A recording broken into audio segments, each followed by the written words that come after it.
In the words of a legendary investor, banking is very good business if you don't do anything dumb. But over the past decade, bankers have been singled out as the root cause of most of the distress globally. Bankers have received a lot of flack for creating asset bubbles that led to the global financial meltdown in 2008. Though Indian banks seem to have survived the financial tsunami, chickens have come home to roost over the last 2 years in the form of elevated NPAs. Apart from the new age private sector banks, almost all banks in India have been affected by excessive leverage and the overall economic gloom. The only bank that has not only withstood the turmoil but also come out stronger is private sector giant HDFC Bank. HDFC Bank has played its cards well to stay clear of the NPA mess and has consistently posted steady growth, while its peers were fighting tooth and nail for survival. Little wonder that HDFC Bank usually gets crowned as the most valuable bank in India during challenging times. With 4,520 branches and 12,000 ATMs, HDFC Bank has a presence across 2,587 cities and towns in India.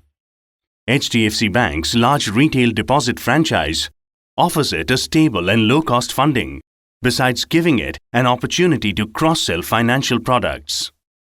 HDFC Bank has one of the highest levels of current and saving account deposits or CASA in India, giving it a distinct advantage in accessing low-cost funds. Its strong retail franchise and wide presence help it to garner high non-funded revenues, which account for 28% of net revenues, thanks largely to a high proportion of fees and commissions. The superior quality of HDFC Bank can be judged from the fact that even in the current challenging macroeconomic scenario, its NPAs are lower than its 10-year average. HDFC Bank has been one of the leaders in adapting to cutting-edge technology that has made it a banker of choice.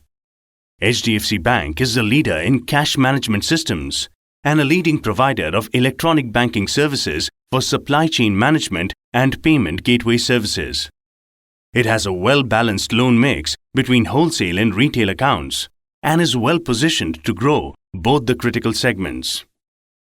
In wholesale banking, HDFC Bank is leveraging its relationship with corporates, both large and small, with multiple products. It has a judicious mix of working capital financing, term loans, and trade loans. Over the past 10 years, HDFC Bank has increased its advances from Rs 46,944.80 crore to Rs 4,64,594 crore, while increasing its net interest income from Rs 3,468.5 crore to Rs 27,591.5 crore. Despite the strong growth in its lending book, HDFC Bank has always maintained its superior asset quality, with gross NPAs ranging between 0.9% and 2% and net NPAs between 0.2% and 0.6%. HDFC Bank's strength is in its strong low-cost deposits that have increased in the past 10 years from Rs 68,297.9 crore to Rs 5,46,424.2 crore. It has the best-in-class asset quality, return on assets, and net interest margin.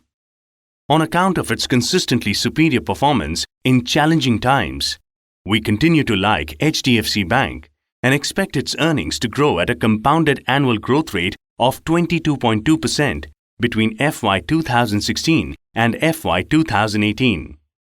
We have a price target of Rs 1,415 on HDFC Bank, which values the bank at 3.2 times FY 2018 its price-to-book value.